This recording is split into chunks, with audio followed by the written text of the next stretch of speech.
Three cars move on a frictionless track with inertias and the velocities are given over here. The cars collide and stick to each other after successive collisions. Okay. Find the laws of the mechanical energy when B and C stick together. Okay. We have to find the laws of the mechanical energy when B and C stick together. Find the magnitude of the impulse experienced by A when it sticks to the combined mass of B and C.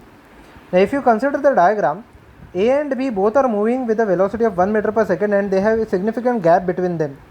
So, first of all, you can clearly see from the diagram the first collision will occur between B and C, which are moving in the opposite direction.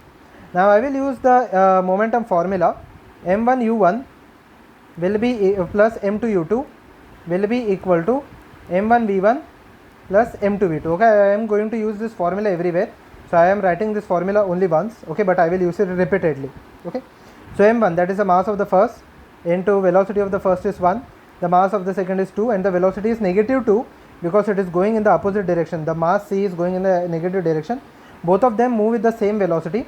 So, both of them after collision move with the same velocity. So, it will be equal to m1 plus m2 into v, that is equal to 1 plus 2, which is equal to 3 into v. Okay, I do not know the value. Okay. So, 3v will be equal to, it will be equal to 1 plus 1 minus 4, which is equal to minus 3. So, v will be equal to minus 1. It means that the combined mass will now move in the left hand side direction with a velocity of minus 1. So, they have asked, the first thing they have asked is find the laws of the mechanical energy when B and C stick together. That is, we have to find out the laws of the energy, that is delta Ke. It will be equal to Ke final minus Ke initial. Okay, final kinetic energy minus the initial kinetic energy.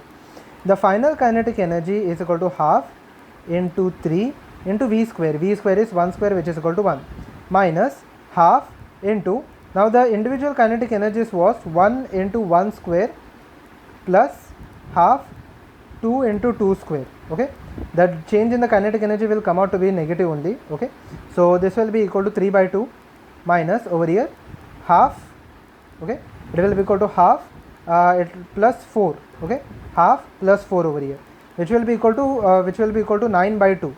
So, which will be equal to this will be equal to 9 by 2. Okay, or 3 by 2 minus half will be equal to over here 1. So, 4 minus 1 will be equal to, or 1 minus 4 will be equal to minus 3.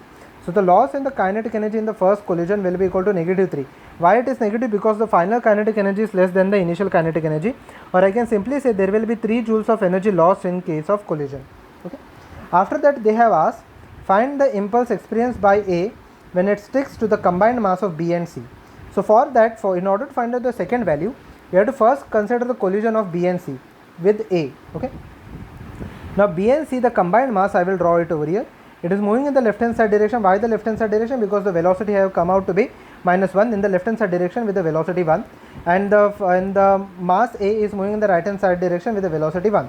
So, basically again I will use the same formula. m1u1 is equal to m2u2, m1u1 plus m2u2 is equal to m1v1 plus m2v2.